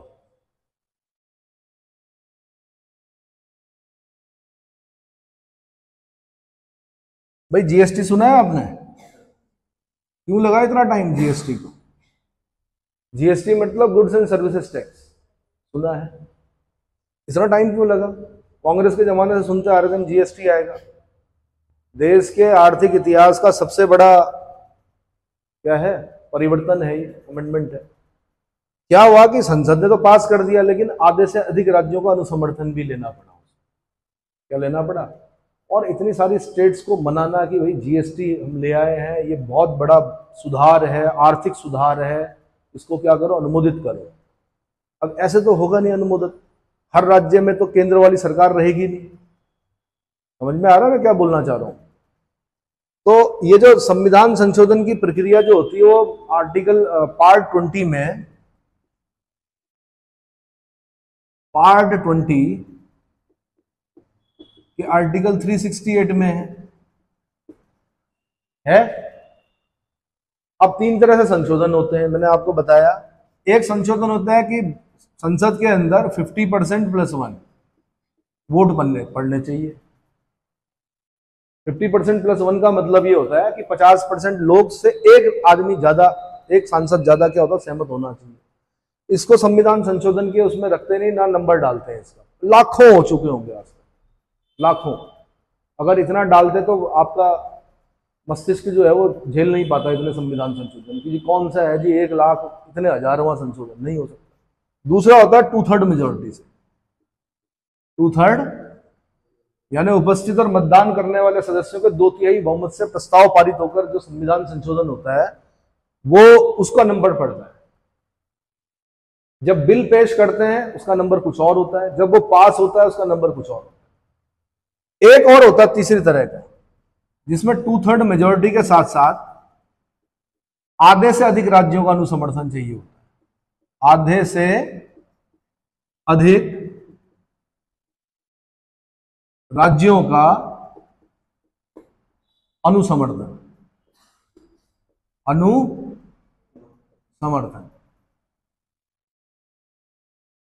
जब संविधान में इस तरह का संशोधन होता है 50% +1, तब हम बोलते हैं भारतीय संविधान नम्य है।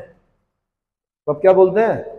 भारतीय संविधान नम्य है, नरम है। नम्य मतलब नरम है बहुत, कैसे भी कर सकते हैं। और जब हम इस तरह के संशोधन करते हैं, जब संशोधन की प्रक्रिया ऐसे इस तरीके से गुजरती है कि 2/3 मेजोरिटी होनी चाहिए और 2/3 मेजोरिटी के साथ साथ आधे से अधिक राज्यों का अनुसमर्थन होना चाहिए, तब हम बोलते हैं भारतीय संविधान बड़ा अनम्य है।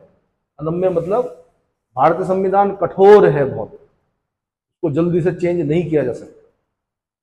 क्योंकि आपको तो पढ़ने में बड़ा वो लग रहा है, ऐसा लग रहा है 2/3 मेजोरिटी, आधे से अधिक राज्यों का अनुसमर्थन। अरे भैया ये मान के चलो कि एक पार्टी विशेष को केंद्र में भी सरकार बनानी है, सेंटर में, और स्टेट्स में भी बनानी, लगभग 15 या 16 स्टेट्स में क्या बनानी है, सरकार बनानी है। इसीलिए तो दौरे होते हैं।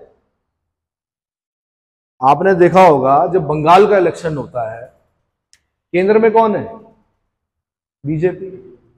बंगाल बड़ा राज्य है, सब कुछ झोंका जाता है, प्रधानमंत्री कई बार जाते हैं, उत्तर प्रदेश के मुख्यमंत्री, अलग अलग बड़े बड़े जो चेहरे होंगे वो कहां जाएंगे? बंगाल में जाएंगे, जनता को बताएंगे भाई हमें जिताओ। अलग अलग स्टेट्स में, छोटी स्टेट्स में भी ध्यान रखना पड़ता है। आपने उत्तराखंड में भी देखा होगा, प्रधानमंत्री को आना पड़ता है कहां? श्रीनगर गढ़वाल में। नए प्रोजेक्ट लेके आने होते हैं कि पर्वतमाला प्रोजेक्ट, भाई वोटर्स को रिझाना पड़ता है। वोटर्स क्योंकि नाराज रहता है, सत्तारूढ़ जो सरकार होती है उससे हमेशा नाराज रहता है। कौन? वोट देने वाला व्यक्ति। वोट देने तक हो सकता है कि क्या हो आपका सरकार का, किसी पार्टी विशेष का भक्त हो, लेकिन जैसे सरकार बनेगी उसकी नाराजगी शुरू हो जाती 5 साल तक। मुझे ये नहीं मिला, रोजगार नहीं मिला, ये नहीं मिला, वो नहीं मिला। क्योंकि सरकार जो वायदे करती है वो अप्रत्यक्ष रूप से देती है। 15 लाख रुपए आपके अकाउंट में डायरेक्ट नहीं आएंगे, अप्रत्यक्ष रूप से मिलेंगे। बिलो पॉवर्टी लाइन को शौचालय दे दिया, हर घर जल योजना दे दी, बिजली के मीटर लगा दिए, मकान बनाने के पैसे दे दिए। भाई आपके पास तो थे, आप तो मध्यम वर्ग हो, उच्च मध्यम वर्ग, आपको थोड़े मिलेगा। आप अगर जाओगे कि मुझे शौचालय बनाने का पैसा चाहिए, तो आपको तो फिर शौचालय आपका बड़ा गजब का पता नहीं कितना लाख का बनेगा, तो आपको थोड़े देगी सरकार। शौचालय मतलब ओपन डेफिकेशन जो वह है उसको खत्म करना है। यूनाइटेड नेशंस ऑर्गेनाइजेशन के 17 सस्टेनेबल गोल को अचीव करना है। खुले में शौच जाने की प्रथा को बंद करना है देश में। असभ्यता की निशानी मानी जाती है खुले में शौच, है ना। तो इसको बंद करना है, इसलिए शौचालय बनवाए गए घर घर में। फिर दूसरा, स्वास्थ्य का भी ध्यान रखना है, महिला स्वास्थ्य का ध्यान रखना है, बच्चों के स्वास्थ्य का ध्यान रखना है, इसलिए शौचालय का निर्माण कराना है। आप समझ पा रहे हो मैं क्या बताना चाह रहा हूं? क्योंकि एक बच्चा बचपन से अगर अपने वेस्ट को रोक के रखेगा तो कहीं ना कहीं उसके अंदर रोग उत्पन्न होंगे, और जब वो रोगी हो जाएगा तो उसके बाद वो सरकारी हॉस्पिटल में जाएगा, और जब सरकारी हॉस्पिटल में जाएगा तो सरकार पर बर्डन पड़ेगा। आप समझ पा रहे हो, है ना। महिला अस्मिता का ध्यान रखना है, महिला अस्मिता को ध्यान में रख के शौचालयों का निर्माण कराना है। तो ये सारी योजनाएं मैंने कहा, समझ में आ रहा है। सरकार रिझाने का काम करती है, इसीलिए सरकार के दौरे होते हैं, हेलीकॉप्टर से होते हैं अलग अलग। तो उद्देश्य क्या होता है? उद्देश्य ये होता है कि केंद्र में हमने सरकार बना दिया, काम पूरा नहीं हुआ भाई। अभी केंद्र में हमने सरकार बना दी, अभी हमारा काम पूरा नहीं हुआ। हमें आधे से अधिक राज्यों में भी अपनी सरकार बनानी पड़ेगी, आधे से। तो जब आधे से अधिक राज्यों में सरकार बनेगी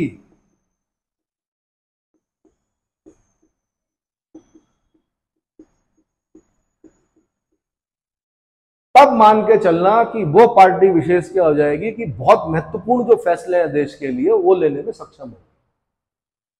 समझ में आ गया? अब माना केंद्र में सरकार है और 28 राज्यों में से खाली 8 ही राज्यों में उनकी सरकार है, 20 राज्यों के हाथ पैर जोड़ने पड़ेंगे। 20 राज्य तो बिल्कुल ऐंठ जाएंगे कि नहीं जी, हम तो बिल्कुल मानते ही नहीं, आप तो हमारे विपक्षी हो, आपने तो हमारे नेता को ऐसा कहा। समझ में आया? इसलिए केंद्र में जो बैठी सरकार होती है वो प्रयास करती है कि वो आधे से अधिक राज्यों में सरकार बनाए, और देश के लिए जो जरूरी है महत्वपूर्ण फैसले लेने के लिए, कठोर फैसले, और जरूरत भी है इस देश में कठोर फैसले लेने की। जनसंख्या नियंत्रण करना पड़ेगा, और अन्य बहुत सारे ऐसे कानून बनाने पड़ेंगे जो राज्य सूची के विषय होंगे, समवर्ती सूची के होंगे, उन पर भी कानून बनाने की आवश्यकता है। लेकिन मैंने कहा वो सब चीजें देखकर तब ड्राफ्ट तैयार किया जाता है ना। चलिए, बिल बनाया जाता है। अगली चीज क्या ली हमने? अगली चीज ली हमने, क्या लिया?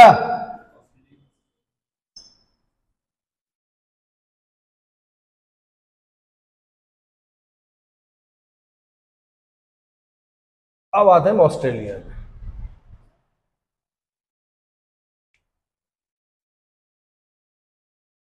ऑस्ट्रेलिया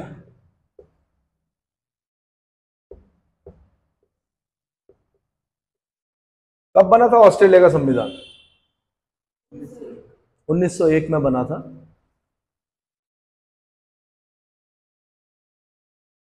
ये भी ब्रिटेन की ही संतान है। कौन है? आप बोलते हो यार अमेरिका भी ब्रिटेन की संतान, ऑस्ट्रेलिया भी ब्रिटेन की संतान, अंतर क्या है?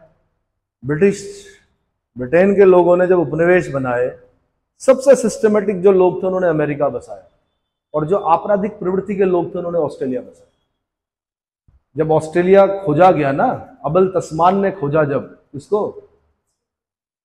न्यूजीलैंड, ऑस्ट्रेलिया ये सब जो खोजा गया, तो बोला कि भाई कौन बसेगा, क्योंकि ऑस्ट्रेलिया एक ऐसा कॉन्टिनेंट है, ये माना ऑस्ट्रेलिया है, ये एक ऐसा कॉन्टिनेंट जिसके बीच में 6 डेजर्ट, पूरा डेजर्टेड है। क्या है? पूरा डेजर्टेड है। अब इस डेजर्ट में कौन जाएगा? और ब्रिटेन का आदमी जाएगा यार। और क्रिसमस जब मनाएगा तो ये तो ट्रॉपिक ऑफ कैप्रिकॉर्न जारी होती है, यहां से क्या जारी होती है? ट्रॉपिक ऑफ कैप्रिकॉर्न यानी मकर रेखा। और क्रिसमस जब मनाएगा तो इनके तो सेंटा क्लॉज स्लेज में आ ही नहीं पाएंगे, क्योंकि बर्फ होनी चाहिए क्रिसमस मनाते हुए। एक मैं वैसे बता रहा हूँ आपको, एक क्वेश्चन बना ना कि कौन सा देश क्रिसमस गर्मियों में मनाता है, तो ये मनाता है क्यों मनाते हैं? क्योंकि सूरज उस समय कहाँ होता है? Tropic of Capricorn. हम तो ट्रॉपिक ऑफ कैंसर वाले हैं, हमारे यहाँ तो ठंड हो रही होती 25 दिसंबर को, वहाँ जंगलों में आग लग रही होती है। अफ्रीका ऑस्ट्रेलिया के जंगलों में आग लग रही होती है 25 दिसंबर को। अब एक अंग्रेज जो ब्रिटेन के ठंडे प्रदेश का है, वो चला गया कहाँ? ऑस्ट्रेलिया। तो बोला गया भाई तुमने टैक्स भरा, इनकम टैक्स भरा? उसने कहा नहीं जी। तो फिर जेल जाओगे या ऑस्ट्रेलिया जाओगे? उन्होंने कहा जी ऑस्ट्रेलिया जाओ। जेल क्यों जाओगे? आप का लोन जो है वो खराब हो रखा है, आप पर पूरी कुर्की होने वाली है, आपकी संपत्ति कुर्क होने वाली है। आपसे पूछा गया भाई संपत्ति कुर्क करनी है कि नहीं करनी है? आपने कहा जी कुछ तरीका बता दो बीच का। ऑस्ट्रेलिया जाओगे, वहां बसना पड़ेगा। उन्होंने कहा हम जमीन देंगे, रखा देंगे, जहां तक आप देखोगे वहां तक आपकी जमीन। इसीलिए ऑस्ट्रेलिया में सारे शहर जो हैं वो सब कहां बसे हुए? किनारे बसे हुए। कहां बसे हुए? कहां है राजधानी ऑस्ट्रेलिया की?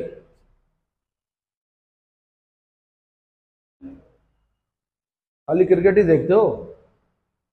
कहां है ऑस्ट्रेलिया की राजधानी? भारत की राजधानी नई दिल्ली है। ऑस्ट्रेलिया की राजधानी कहां है? कैनबरा। कहां है? उसको देखना, वो थोड़ा सा अंदर है। बाकी सारे शहर, चाहे पर्थ हो, डार्विन हो, चाहे जितने भी शहर हैं, वो सब किनारे किनारे दिखेंगे आपको। सिडनी हो, सिडनी भी थोड़ा हल्का सा अंदर की तरफ है। ठीक है। जब ग्लोबल वार्मिंग होगी, जब अर्थ की आइस कैप्स पिघलेंगी, जब सागरों का लेवल ऊपर बढ़ेगा, ये कॉन्टिनेंट को सबसे ज्यादा क्षति होने वाली है। ये डूब जाएगा सब। इसके बड़े शहर सब क्या हो जाएंगे? जलमग्न हो जाएंगे। क्या हो जाएंगे? और वेनिस जैसा नजारा होगा। और वो टाइम ज्यादा दूर नहीं है, आप अपने जीते जी देखोगे कि ऑस्ट्रेलिया के सारे शहर जो हैं वो क्या हो गए? जलमग्न हो गए। जैसे कि मुंबई में आप देखते हो कि भयानक बारिश होने लगी, बाढ़ आती है, मीठी नदी में बाढ़, पानी पानी, जल भराव, वो प्रोसेस शुरू हो चुकी है। जो आपके विकास के इंजन जो धुआं छोड़ रहे हैं ना, जो काला धुआं छोड़ रहे हैं, जो कार्बन एमिशन हो रहा है, उसकी वजह से जल्द ही आप ये देखोगे कि टेम्परेचर पूरी पृथ्वी का 1 डिग्री सेंटीग्रेड और 2 डिग्री सेंटीग्रेड बढ़ गया। आइस कैप पिघली, आइस कैप पिघल कर क्या हुआ? सागरों का लेवल बढ़ा। जितने भी तटवर्ती जो बड़े शहर हैं वो सब जलमग्न हो गए। उसका बेस्ट एग्जांपल है द्वारिका। क्या है? भगवान कृष्ण की द्वारिका डूब गई। यादवों से कहा उन्होंने, यादवों छोड़ दो, द्वारिका डूबने वाली है। उन्होंने कहा नहीं जी, हम तो इन्हीं के साथ क्या करेंगे। बताया जाता है कि सारे यादव जलमग्न हो गए। कुछ एक जो बचे फिर वो देश के अन्य भागों में आपको दिखाई देते। ठीक है। ऑस्ट्रेलिया के संविधान से क्या लिया हमने? प्रस्तावना की भाषा। कभी उद्देशिका बोल रहे हैं, कभी प्रस्तावना बोल रहे हैं, कभी प्रेमबल बोल रहे हैं। अब एक बच्चा जो अभी इंटर करके आया वो समझ ही नहीं पा रहा कि यार है तीनों एक ही चीज है। प्रस्तावना, उद्देशिका, प्रेमबल, ये तीनों एक ही चीज है। ठीक है। प्रस्तावना की भाषा यानी लैंग्वेज ऑफ द प्रेमबल जो है वो हमने ऑस्ट्रेलिया के कॉन्स्टिट्यूशन से लिया। दूसरा, समवर्ती सूची जो है वो भी हमने कहां से ली? कंकरेंट लिस्ट बोलते हैं इसको।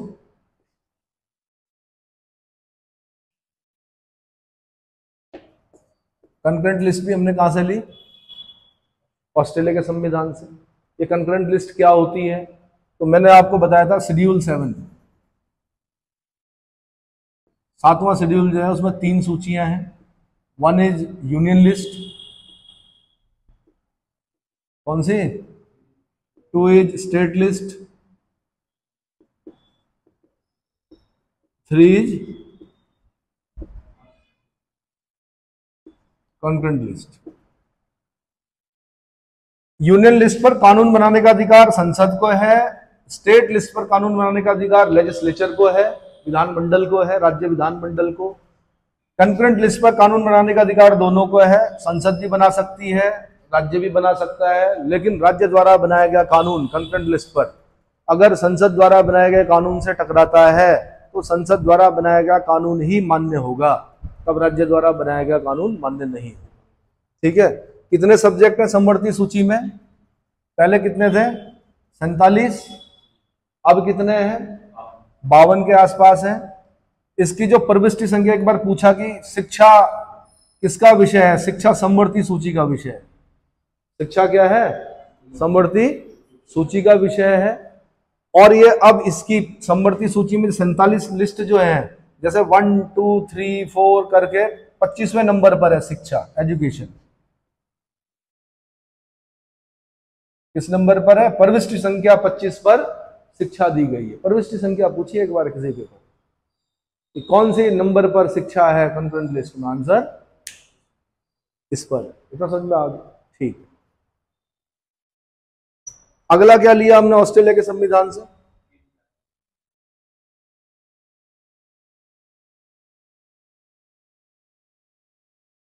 ये तीसरा नंबर है, केंद्र राज्य संबंध। क्या लिया? केंद्र राज्य संबंध।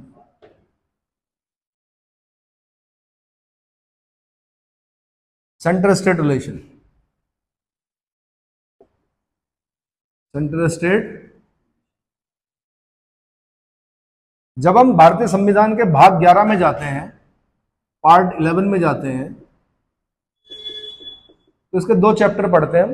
पहले चैप्टर में हम पढ़ते हैं लेजिस्लेटिव रिलेशन।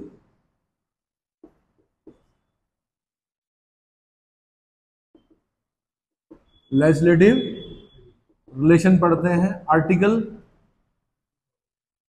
245 से 255। दूसरा हम एडमिनिस्ट्रेटिव रिलेशन पढ़ते हैं,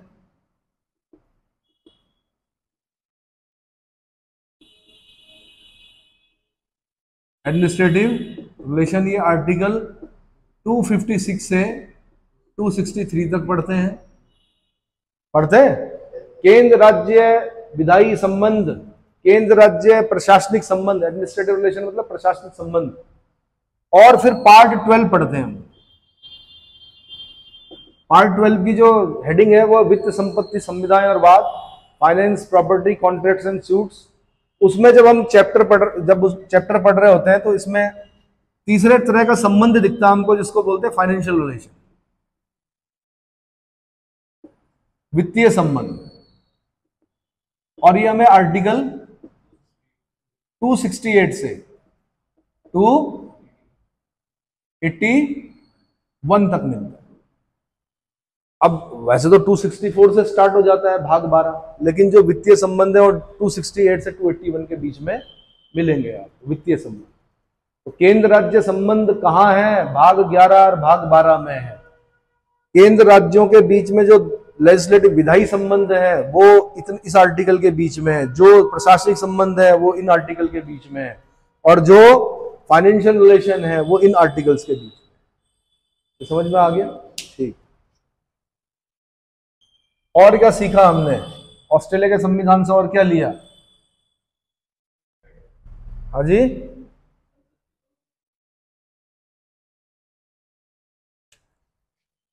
फोर्थ नंबर पर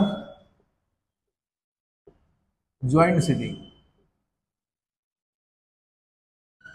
संसद के दोनों सदनों की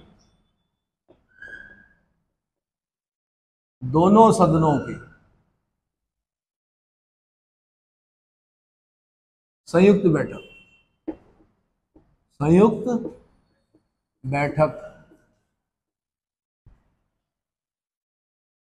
इसमें यह ध्यान रखना कि साधारण विधेयक और वित्त विधेयक के मामले में ही राष्ट्रपति के द्वारा क्या किया जा सकता है? संयुक्त बैठक बुलाई जा सकती है। क्या? संसद के दोनों सदनों की संयुक्त बैठक। इसमें सबसे पहले आर्टिकल याद कर लीजिए, आर्टिकल 108। 108 तो याद रहेगा। 108 गाड़ी चलती है ना इमरजेंसी में, कहीं क्या हेल्थ इमरजेंसी के लिए पंडित दीनदयाल उपाध्याय जी के नाम से 108 सेवा चलती है, उत्तराखंड में देखी होगी आपने। ठीक है, तो आर्टिकल 108 याद रखना है कि ज्वाइंट सिटिंग। तो संसद के दोनों सदनों की संयुक्त बैठक। संयुक्त बैठक का मतलब जिसमें लोकसभा राज्यसभा एक साथ बैठते हैं। अब आप बोलोगे यार एक साथ तो हर साल बैठते हैं, क्योंकि राष्ट्रपति जो अभिभाषण करता है तो दोनों सदनों की संयुक्त बैठक मतलब दोनों, वो अलग चीज है, ये अलग चीज है। दोनों सदनों को एक साथ एड्रेस करता है कौन? राष्ट्रपति। समझ में आया? ये संयुक्त बैठक अलग है। तो सबसे पहले चीज आपने इसमें जो याद करनी है, नंबर 1 साधारण विधेयक के संबंध में और वित्त विधेयक के संबंध में। ऑर्डिनरी बिल बोलते हैं इसको, साधारण विधेयक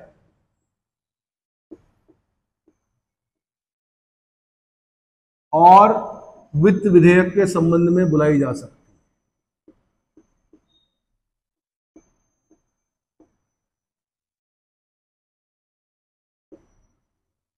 ordinary bill and financial bill,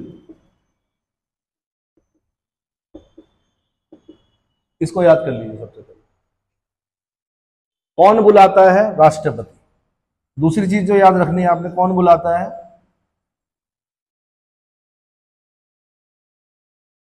राष्ट्रपति। इसमें यह भी याद करना कि मनी बिल और कॉन्स्टिट्यूशनल अमेंडमेंट बिल,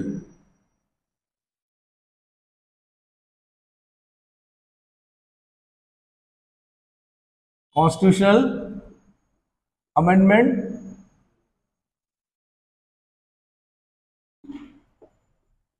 बिल, इन दोनों पर नहीं बुलाई जाती, ये भी याद कर लो। क्या कहा मैंने? सिर्फ ऑर्डिनरी बिल और फाइनेंशियल बिल पर बुलाई जा सकती है, मनी बिल और कॉन्स्टिट्यूशनल अमेंडमेंट बिल पर नहीं बुलाई जा सकती। कौन बुलाता है? राष्ट्रपति बुलाता है। ठीक है। कब बुलाता है? 3 कंडीशंस होती हैं कि पहले सदन ने, माना लोकसभा है और राज्यसभा है, लोकसभा ने पास कर दिया, राज्यसभा सहमत नहीं है।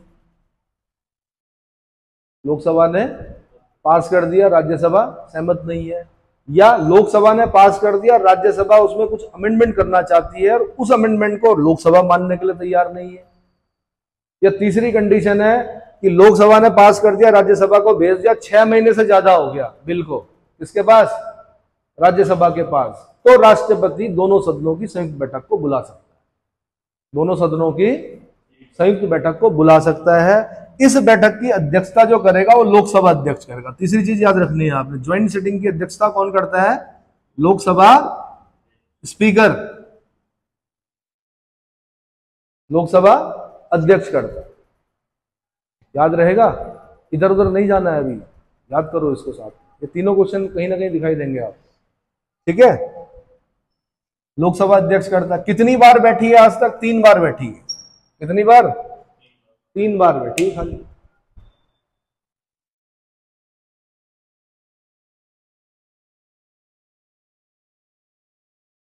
कब कब बैठी है? 1961, 1978 और 2002 से अटल जी का टाइम था। 1961 में कौन थे? जेल नेहरू थे। और 1978 में कौन थे? मोरारजी देसाई। और 2002 में अटल बिहारी वाजपेयी। ठीक है। क्या था मुद्दा? ये नहीं है कौन प्रधानमंत्री थे, लेकिन मुद्दे क्या थे? दहेज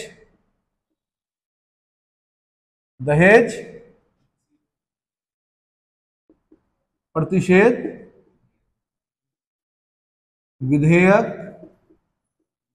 1960, दूसरा बैंकिंग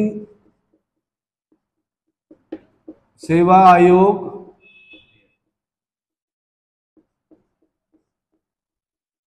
अधिनियम, और तीसरा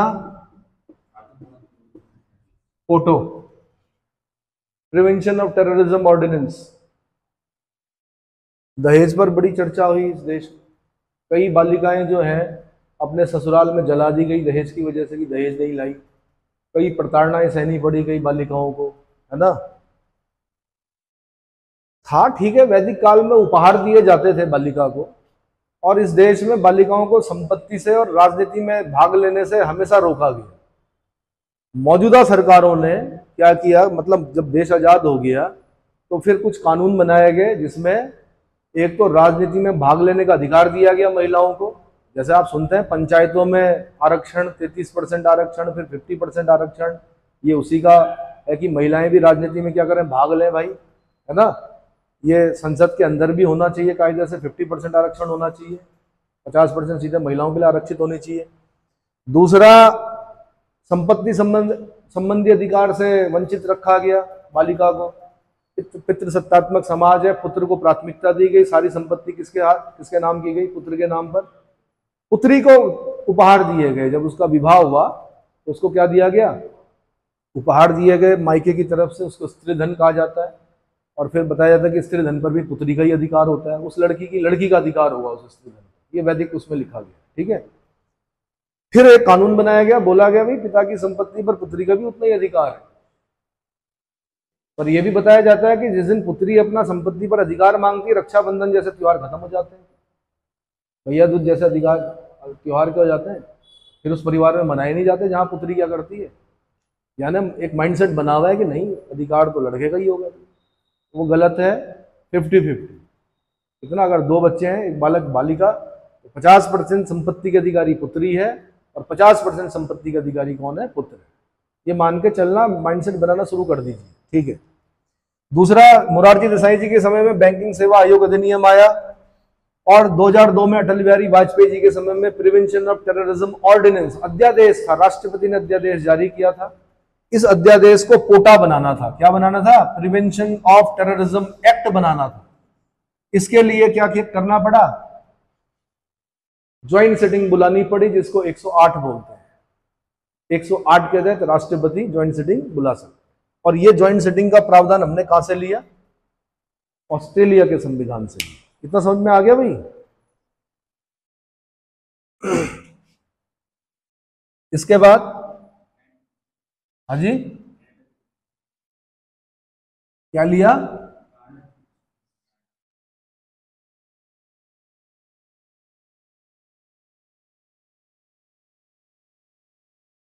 कितना हो गया समय,